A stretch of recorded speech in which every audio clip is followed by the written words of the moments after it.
होली यही सोच रहे हैं ना आप, इस पे कौन वीडियो बनाता है। इस त्योहार के बारे में तो सबको पता है होली क्या है, इसे क्यों मनाते हैं। ऐसे नहीं करो, क्या है कि ऐसे मजाक नहीं उड़ाते चाहते। क्योंकि होली के बारे में आप लोगों को जो भी पता है वो सिर्फ एक एंगल है। आज मैं आपको होली के बारे में इतने सारे इंटरेस्टिंग डिटेल बताऊंगा कि आप अपना सर पकड़ के बैठ जाओगे और बोलोगे हे भगवान, ऐसा भी कुछ था इसके पीछे, मुझे तो पता ही नहीं।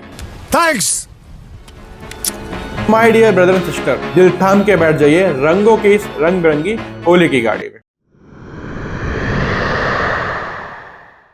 सबसे पहले मैं आपको वो कहानी सुनाऊंगा जिसको आपकी दादी नानी ने हमेशा सुनाया होगा, जिसको सुन सुनकर आप इतने बड़े हुए। तो एक समय की बात है, एक राक्षस जिसका नाम हिरण्यकश्यप था, उसने दिन रात तपस्या करके ब्रह्मा जी को प्रसन्न किया और वरदान में अमरता की मांग की। ब्रह्मा जी ने कहा अमरता का वरदान संभव नहीं है। फिर हिरण्यकश्यप ने अपनी धूर्त बुद्धि का उपयोग करके तो फिर आप मुझे ऐसा वरदान दे ब्रह्मदेव कि मैं आपके द्वारा बनाए गए किसी भी प्राणी के द्वारा कभी मारा ना जाऊं, अस्त्र से या शस्त्र से, पृथ्वी पर अथवा आकाश में कभी भी कहीं भी मेरी मृत्यु न हो। अब वरदान मिलते ही हिरण्यकश्यप अपने आप को स्वयं भगवान समझने लगा। उसने ऐलान कर दिया कि अब से कोई भगवान विष्णु की पूजा नहीं करेगा, अब से मैं ही तुम्हारा श्रीहरि हूँ, और जो भी भगवान श्रीहरि यानी विष्णु की पूजा करता उसे वो मृत्युदंड दे देता। उसने अपने पूरे राज्य में भगवान विष्णु के मंदिर को तोड़वा दिया। इस तरह समय गुजरता चला गया और उसके घर में एक पुत्र का जन्म हुआ। उसका नाम प्रहलाद था। अब भगवान विष्णु की महिमा ऐसी कि जिनको हिरण्यकश्यप अपना सबसे बड़ा दुश्मन मानता था, उसी का पुत्र भगवान का सबसे बड़ा भक्त निकला। वक्त के गुजरने पर जब प्रहलाद बड़े हुए, उनके रुझान को विष्णु की ओर देखकर हिरण्यकश्यप बहुत क्रोधित हुआ। उसने अपने पुत्र को मरवाने के कई तरीके अपनाए, लेकिन भगवान विष्णु की कृपा से प्रहलाद को कभी कुछ नहीं होता था। जब उसके सारे प्रयास विफल रहे तो उसने अंततः अपनी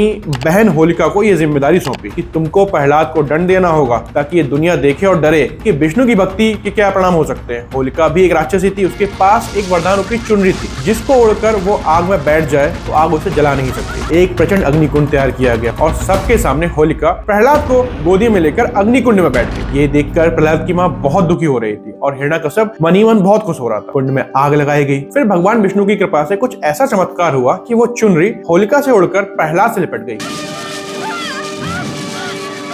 और उसी अग्निकुंड में होलिका की मृत्यु हो गई। परंतु प्रहलाद को कुछ नहीं हुआ। और इस तरीके से विष्णु पुराण के अनुसार बुराई पर अच्छाई की जीत होती है और तभी से हम होली मनाते हैं। ये तो वो कहानी है जो हम सबने सुनी है, लेकिन होली मनाने के पीछे एक और इंटरेस्टिंग कहानी है जो शायद आप लोगों ने कभी सुनी हो। तो सुनना चाहोगे? हाँ भाई हाँ। प्राचीन कथाओं के अनुसार एक समय भगवान गहरी तपस्या में लीन थे। उस दौरान माँ पार्वती शिव जी को प्राप्त करने की पूजा कर रही, लेकिन शिव जी का ध्यान भंग ही नहीं हो रहा था। तब देवताओं ने प्रेम के देवता कामदेव से अनुरोध किया कि वे अपने प्रेम बाण से शिव जी का ध्यान आकर्षित करें। इस बात के लिए कामदेव मान भी गए और जैसे ही कामदेव ने अपने प्रेम बाण को चलाया, शिव जी ने क्रोध में आकर अपनी तीसरा नेत्र खोल दिया। उनके क्रोध की अग्नि से कामदेव भस्म हो गए। ये सब देखकर कामदेव की पत्नी बहुत दुखी हुई और उनकी पत्नी रति ने शिव से प्रार्थना की और तपस्या करके कामदेव को पुनर्जीवित किया। इस घटना को याद करके वसंत ऋतु में काम महोत्सव मनाया जाता है, जो बाद में होली के रूप में विकसित हुआ। इसीलिए होली एक त्योहार नहीं बल्कि आध्यात्मिक और प्राकृतिक संतुलन का एक अद्भुत उदाहरण है। इसके अलावा अगर हम किसी ठोस ऐतिहासिक प्रमाण की तलाश करें तो होली का सबसे स्पष्ट और प्रसिद्ध उल्लेख भगवान श्री कृष्ण और राधा की कहानियों में मिलता है। वृंदावन और मथुरा में होली का जिक्र महाभारत काल से जुड़ा हुआ है। कृष्ण और राधा की होली का वर्णन भागवत पुराण में मिलता है, जहाँ कृष्ण गोपियों के साथ गुलाल और रंगों से होली खेलती है। यह प्रेम और सौहार्द का प्रतीक बन गया, जो आज भी वृंदावन और बरसाने में फूलों की होली और लठमार होली जैसी अनूठी परंपराएं जारी हैं।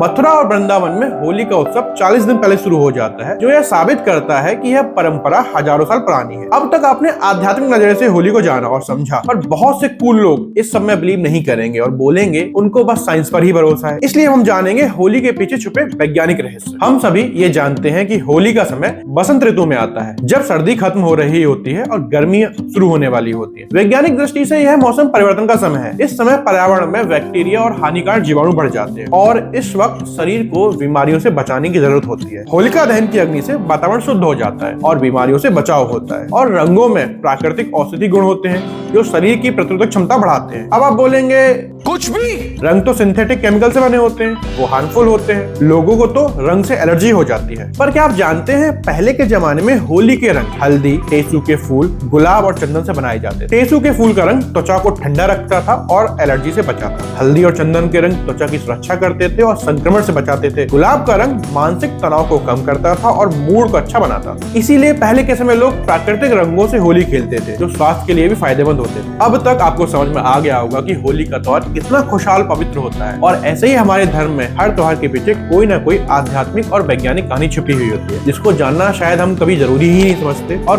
कूल बनने के चक्कर में हम फालतू के ज्ञान को सर्कुलेट करते हैं। और सही बात यह भी है कि हम ही लोगों ने अपने त्योहारों के पवित्र रूप को अशुद्ध कर दिया है। हमने होली जैसे पवित्र त्योहार को नशे और शोषण से जोड़कर गंदा कर दिया है। लोग होली के त्योहार को दुश्मनी भुलाने के लिए नहीं, दुश्मनी निकालने के लिए यूज करते हैं। एक दूसरे को प्यार बांटने की जगह नशा बांट रहे होते हैं। तो इस होली अगर आपको कोई फालतू ज्ञान बांटता दिख जाए तो ये वीडियो फॉरवर्ड कर देना, ताकि वो समझ सके कि ये त्योहार कितने वैल्यूएबल हैं, ना कि जैसे आज के लोगों ने बना दिए हैं वैसे। तो दोस्तों, होली सिर्फ रंगों का त्योहार नहीं, बल्कि अच्छाई की बुराई पर जीत का संदेश है। मौसम परिवर्तन को संतुलित करने के लिए एक वैज्ञानिक उपाय है। रिश्तों में नई मिठास लाने के, पुराने गिले शिकवे मिटाने का मौका है।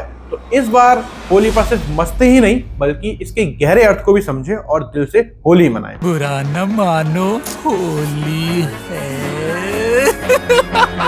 बुरा ना मानो होली है का सही मतलब समझें और लोगों में खुशियां बांटें, ना कि इस शब्द की आड़ में अपनी गंदी और घिनौनी सोच को अंजाम देकर किसी का शोषण या किसी को परेशान कर। मेरी तरफ से आप सभी लोगों को होली की बहुत बहुत हार्दिक शुभकामनाएं। अगर वीडियो अच्छी लगी हो तो एक लाइक जरूर कर दें, और आपके पास भी होली को लेकर कोई इंटरेस्टिंग किस्से हैं तो कमेंट में जरूर शेयर कर दें। मैं आपसे मिलता हूं अगली वीडियो में। जय हिंद।